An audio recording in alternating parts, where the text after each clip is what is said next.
پہ ہو رہا ہے، ہم ڈٹ کے اس کا انکار کرتے ہیں۔ اللہ کے علاوہ کسی کے سامنے سجدہ جائز نہیں ہے، بلکہ ہمارے امام احمد رضا خان فاضل بریلوی نے لکھا ہے، آپ فرماتے ہیں کہ سجدہ قبور بالاتفاق حرام ہے اور طواف قبور بالاتفاق حرام ہے، زیارت قبور بالاتفاق جائز ہے، بوسہ قبور مختلف فی ہے، احوط یہ ہے کہ نہ دیا جائے، یعنی بوسے سے بھی اگر گریز کر لیا جائے تو کسی کو کوئی اور شائبہ نہ ہو تو یہ بھی بہتر ہے۔ لیکن خیر بوسے کے بارے علماء قائل ہیں، اس پر دلائل بھی موجود ہیں، لیکن قبروں کے سامنے یوں ہی کھڑے ہو جانا اور کھڑے ہو کر کے یوں سر جھکانا یہ جائز نہیں ہے۔ اللہ یہ تو اس کو بھی پتا ہے کسی کے آگے سر نہیں جھکانا۔ حضرت مجدد کی تعلیم کیا تھی؟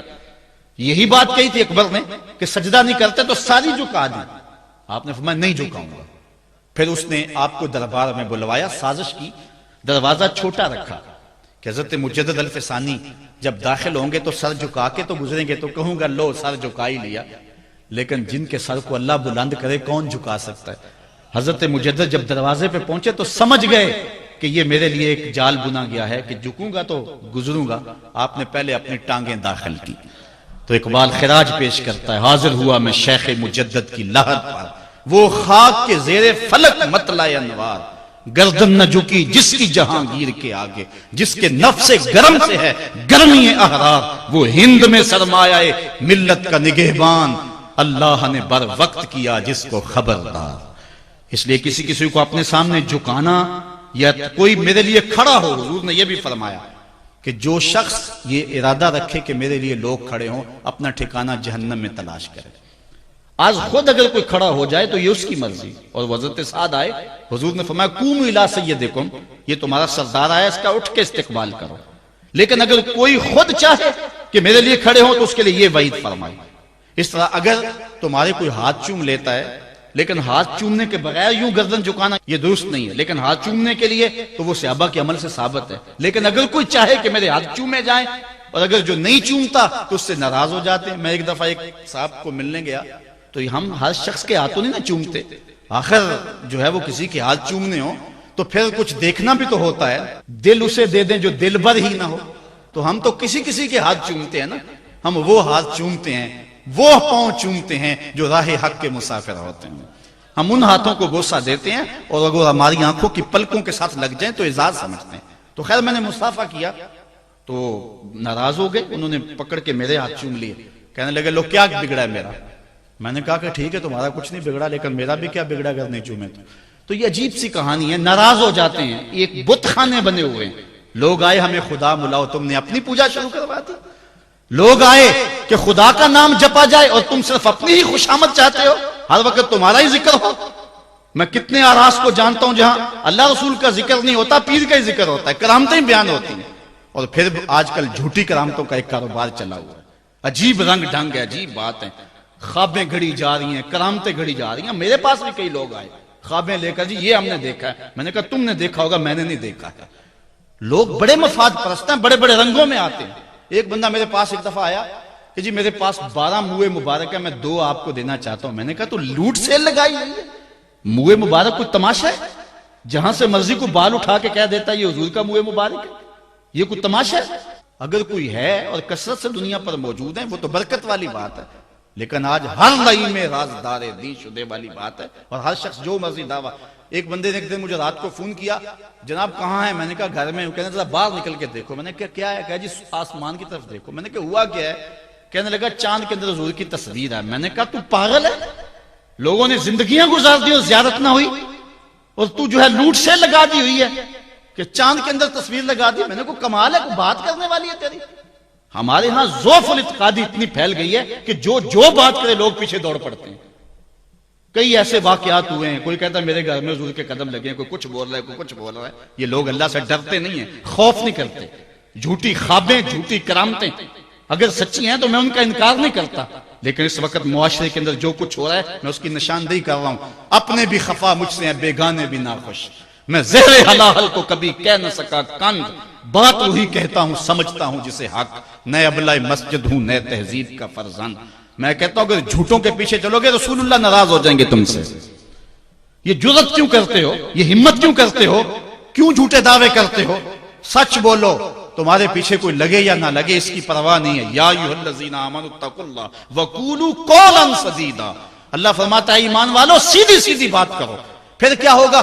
یصلح لکم اعمالکم ویغفر لکم ذنوبکم، وہ تمہارے اعمال بھی ٹھیک کر دے گا، تمہارے بخشش بھی فرما دے گا۔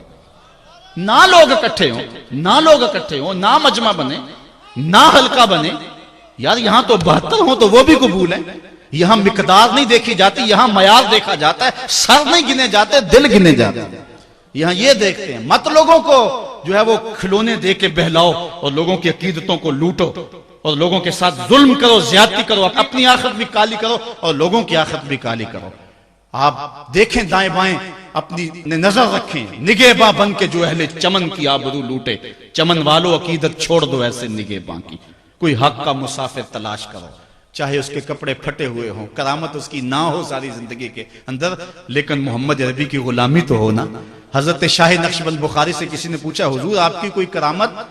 فرمانے لگے اس سے بڑی کرامت کیا ہو سکتی ہے، اتنے گناہوں کے باوجود زمین پہ چل رہا ہوں اور زمین مجھ کو دنسا نہیں لیتی اپنے اندر۔ ہمارے بزرگوں کی تو کہانیاں یہ تھیں، اور آج تھوک کے حساب سے کرامتیں دی جا رہی ہیں۔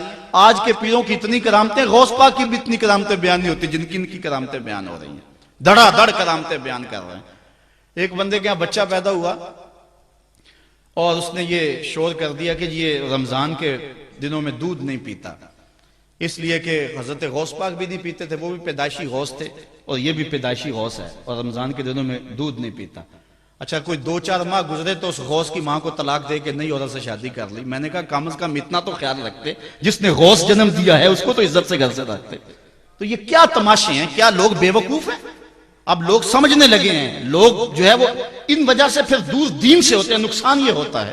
لیکن میں آپ کو کہتا ہوں دنیا سے حق ناپید نہیں ہوا، اگر مداری گر موجود ہیں، ڈاکو لٹیرے اور چور موجود ہیں تو حق کا ڈنڈورا دینے والے بھی اس دھرتی پہ بستے ہیں۔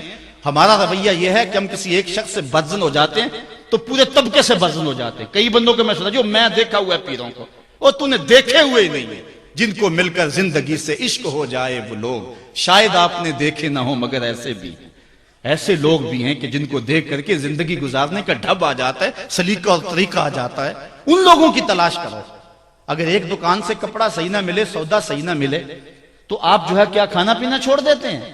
آپ کو پتا پورے شہر سے مٹھائی کہاں سے اچھی ملتی ہے، آپ کو پتا پورے شہر سے کپڑا کہاں سے اچھا ملتا ہے، آپ کو پتا پورے شہر میں جو ہے وہ فلاں چیز اچھی کہاں سے ملتی ہے۔ دین بھی ڈھونڈو کہاں سے خالص ملتا ہے اور کہاں سے نہ خالص ملتا، اس کے لیے محنت کرنی پڑے گی، جھولی میں یوں نہیں ڈال دیا جائے گا، اس کے لیے تمہیں جانا پڑے گا، کوشش کرنی پڑے گی۔ ہاں 1 سے دھوکہ کھاؤ گے، 2 سے کھاؤ گے، 3 سے کھاؤ گے، لیکن جو تم دھوکہ کھاؤ گے تم تو رب کے نام پہ کھاؤ گے نا۔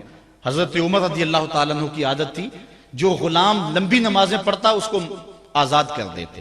غلاموں کو سمجھ آ گئی، لمبی نمازیں پڑھنی شروع کر دی، آپ آزاد کر دیتے۔ کسی نے کہا عمر تم تو بھولے آدمی ہو، یہ نمازیں اللہ کے لیے نہیں پڑھتے، یہ آزادی کے لیے پڑھتے ہیں۔ تو حضرت عمر نے کہا یہ مجھے اللہ کے نام پہ دھوکہ دیتے ہیں، میں 100 بار کھانے کے لیے تیار ہوں۔ ایک جگہ سے دھوکہ کھایا، 2 سے کھایا، 3 سے کھایا، 4 سے کھایا، جب تمہاری نیت ٹھیک ہوگی منزل ضرور ملے گی، یہ ہو نہیں سکتا۔ خورش دے بدرا جو کب کو حمام کہ یک روز افتد ہمائے بدام۔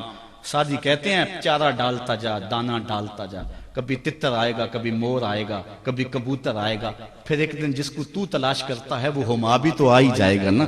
اس لیے حق کے سفر کو نہ چھوڑنا، چلتے رہنا، اور راہ حق کی جو ہے منزل پر جو ہے وہ انشاءاللہ ایک دن ضرور گامزن ہوگے۔